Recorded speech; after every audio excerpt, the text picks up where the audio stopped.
everyone. Welcome back sa ating podcast. And this is Jillian from When Jillian Speaks. At today is Usapang Puso Tuesday. Kamusta po kayo? And I'm hoping that you are doing pretty well tonight. At kung nakikinig ka ngayon habang naka-earphone sa gabi, habang nasa biyahe, habang umiiyak quietly, or habang iniisip mo yung taong hindi na ma-define kung ano nga ba talaga kayo. And then tonight's episode is absolutely and especially for you. Tonight, pag-uusapan natin yung isa sa pinaka-confusing na klase ng connection sa generation natin. I don't know. I believe in my generation it was still existing, so pakikin natin ako. Okay, ang topic natin tonight is about situationships. Ito yung relasyon na parang kayo pero hindi. Ang sakit nun ha. Yung meron kayong lambingan, may updates, good morning and good night, selosan, merong ganyan, may effort, at my feelings. Pero, walang label, walang clarity, at walang commitment. So to be honest, situationships can hurt more than an actual breakups. May, because you move on or you're moving on from something that technically never existed. Yung magmo-move on ka sa isang relasyon na hindi naman commitment or committed na relasyon, di ba? So how do you ask loyalty from someone who never officially committed? And how do you heal from the people that give you a connection and it keeps on giving you hope, never certainty? Tonight we're going to talk about all that. So relax, breathe, and let's talk.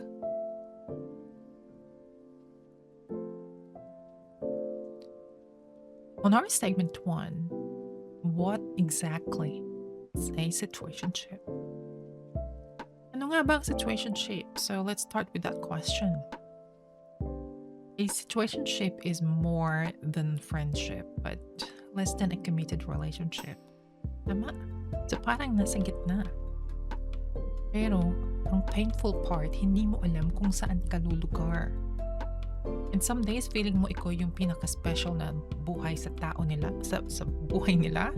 Pero, andyan yung silang very sweet, consistent sila, they make time for you. And then suddenly, the next day, para kayong strangers ulit. There's no explanations, there's no reassurance, there's no direction. And the confusing part pa is yung emotionally, is yung parang relationship na. Parang na kayo nasa isang relationship but technically no commitment. No label, no responsibility, no accountability. At minsan, yun yung dahilan kung bakit sobrang draining ng situationships. Because your heart becomes attached to uncertainty. You keep asking yourself, may meaning ba lahat ng ginagawa namin? I mean, may future pa to? Exclusive ba kami? Bakit parang mahal niya ako minsan tapos biglang distant? To be honest, that emotional confusion ay unti-unting magde-destroy ng iyong peace. Why people enter situationships? That's on our segment 2. We're gonna talk about that. Bakit nga ba maraming tao ang napupunta sa situationships? Sometimes I think it starts innocently. Kasi merong dalawang tao na nagka-vibes. Alam mo yun, yung nagkiklik kayo at na-enjoy niyo yung isa't isa. But before you realize it, nagiging emotionally attached na sila. But here's the thing. Not every enters situationships for same reasons. Some people genuinely like each other, but they're scared of commitments. Some are hailing from the past heartbreak. Some are lonely. And some just enjoy the benefits of a relationship without a responsibility of one. And that's the painful truth. Because sometimes one person is hoping for something serious, while the other person is just enjoying the attention. And when the expectations are not communicated, someone eventually gets hurt. Minsan kasi we accept unclear situations because natatakot tayong mawala yung connection. Kahit hindi pa tayo sure, kahit walang label, kahit walang assurance. Because temporary happiness still feels comforting. Still feels good, isn't it? Especially if you're emotionally attached, or you started to become emotionally attached to someone. But on segment 3, the painful part of the almost relationship or situationships. So what hurts the most about situationship is yung inconsistency. One day they make you feel loved, the next day parang wala kang karapatang mag-demand. And because there's no label, you start invalidating your own feelings. Like you always tell yourself, wala naman kaming official na usapan. Baka demanding lang talaga ako. Or baka takot lang siya. Until one day you're gonna realize you've been emotionally available to someone who was never fully available to you. And the realization is masakit.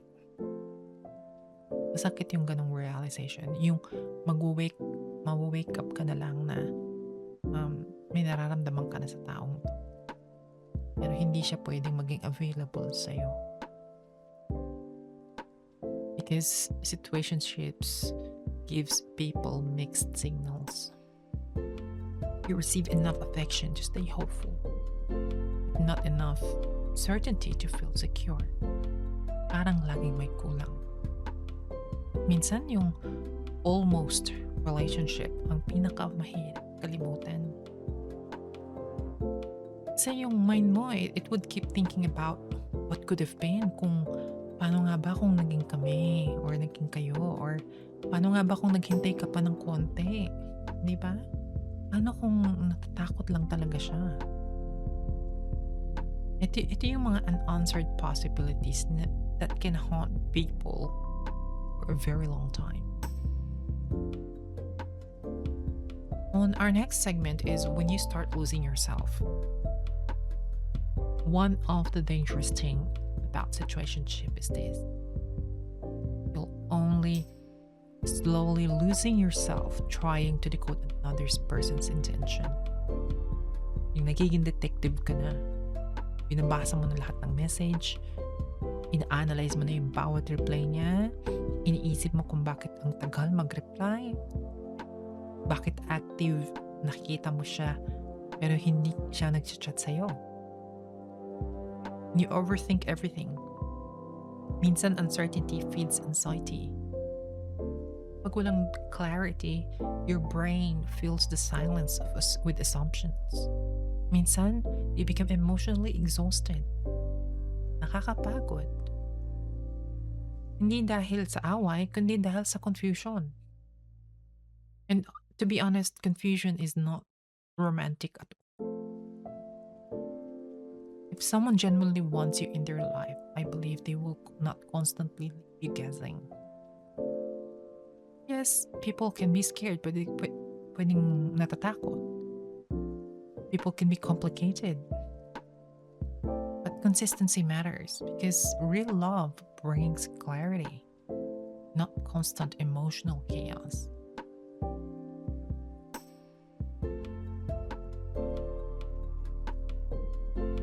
To talk about the next segment, segment 5, why people stay even when it hurts. Bakit nga ba pinagpapatuloy pa rin natin kahit minsan nararamdaman na natin yung sakit?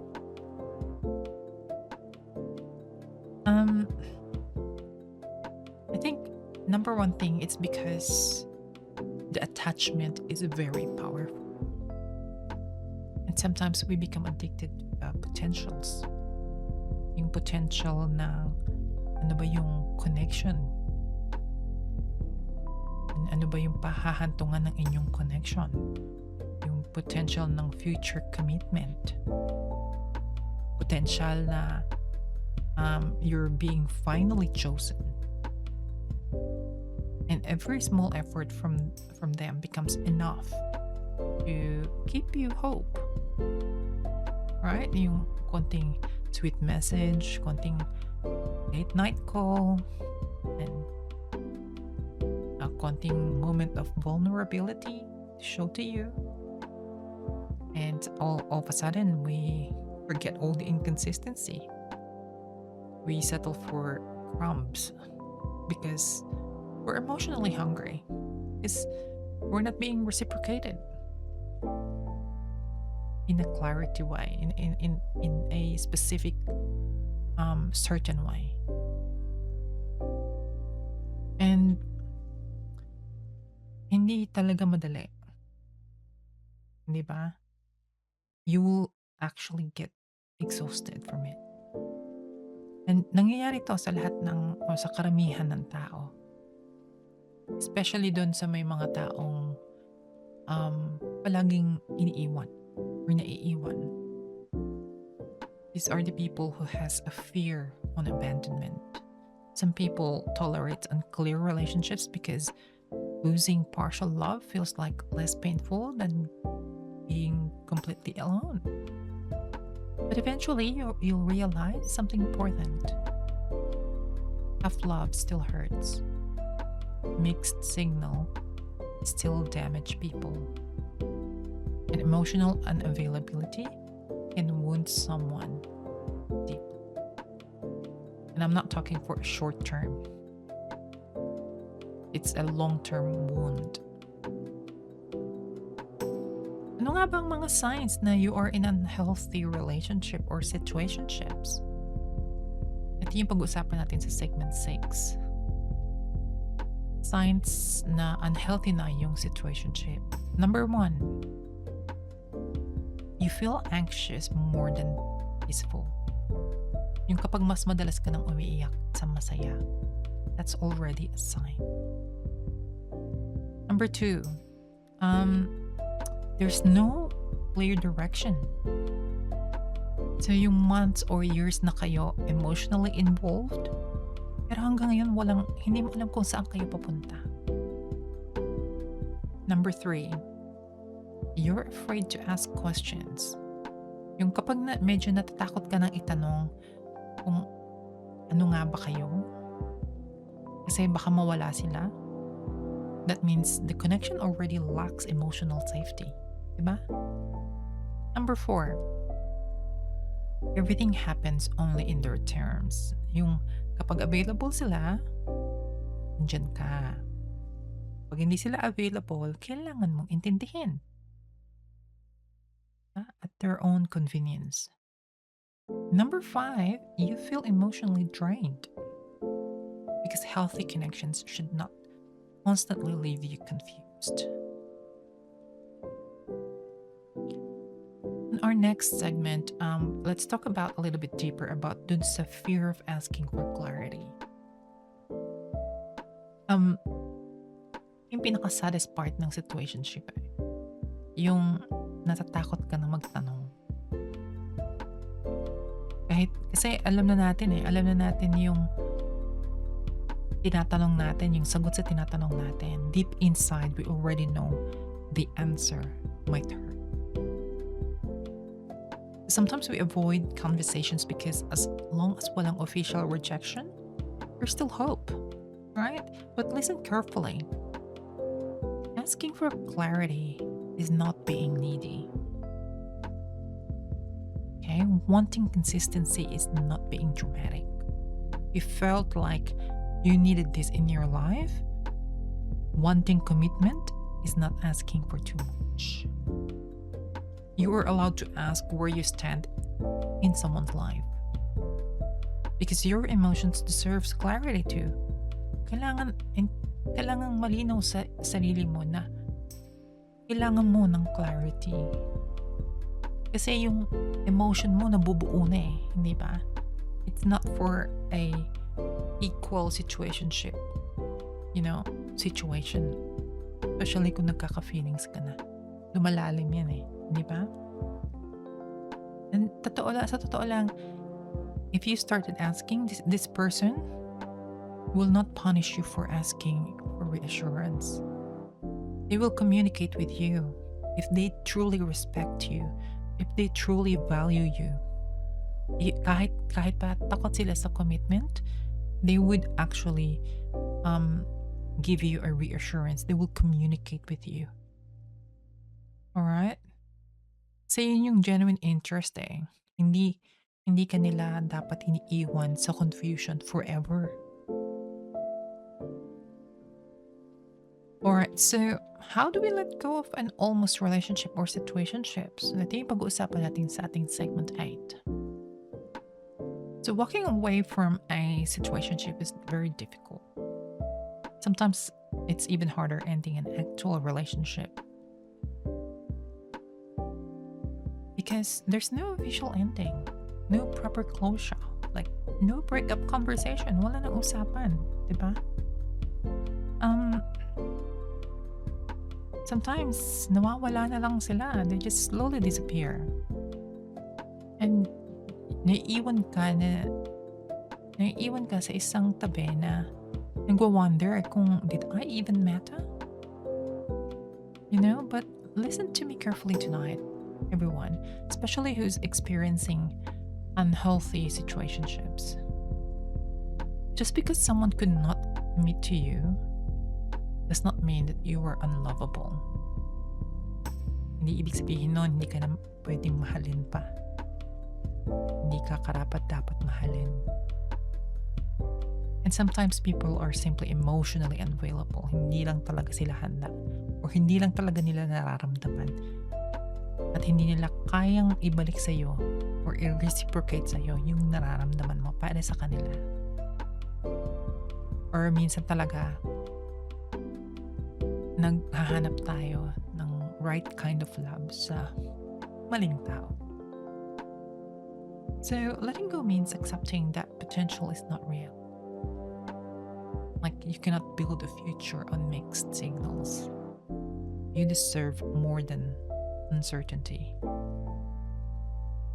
And ano nga ba yung mga bagay na pwede mong malaman para magkaroon ka ng healthy love?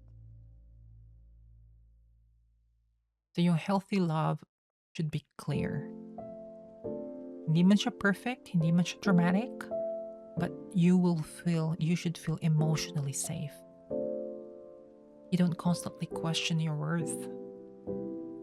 And you don't overanalyze every text that they send to you. You don't feel like you're begging for consistency. Yung healthy connection, it will give you clarity, reassurance. Yung communication, hindi yan magiging issue. They will respect how you feel. And it values honesty. And most importantly, I think, for me, the healthy love chooses you intentionally. It's not only when it's convenient for them or convenient for you. Not only when they're lonely, not only when they're bored, but it should be consistently. Because real love should not leave you emotionally starving. Like I've said, hindi ka dapat pinapaasa. Alright, so before we end tonight's episode, meron lang akong konting reminder para sa mga taong nasa ganitong sitwasyon. Alam niyo, you deserve clarity. You deserve consistency. You deserve a love that is not afraid to choose you publicly, honestly, and intentionally. Do not shrink your needs to keep someone. Kasi habang kinikip mo sila, nawawala yung opportunity mo to meet someone who would truly take you, love you, communicate with you with clarity. Hindi ka nila i-confuse. Because the right connection will not constantly leave you questioning your value. And if you're currently trying to heal from an almost relationship, please remember this. Your feelings were real. Even if the relationship never became official, and one day you'll meet someone who will give you certainty instead of mixed signals, someone who will make you not beg for clarity. That's what I'm saying earlier. And I'm hoping that this will set you as a wake-up call. Especially if your feeling small is growing and you feel that it's not being reciprocated equally.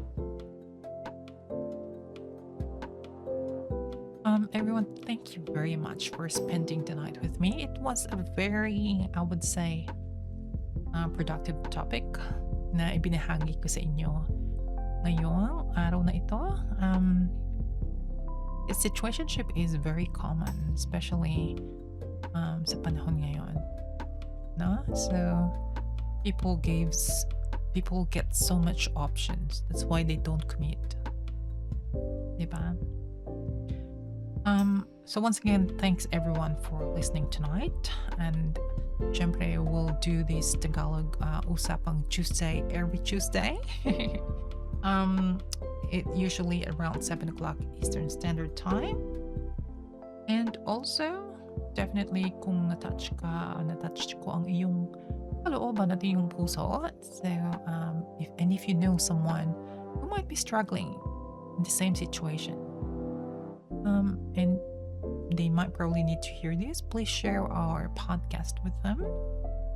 And also, if this podcast or topic resonates with you, I am inviting you to grab a copy of my book. It's called The Space I Never Gave Myself. So it is a 25 chapters book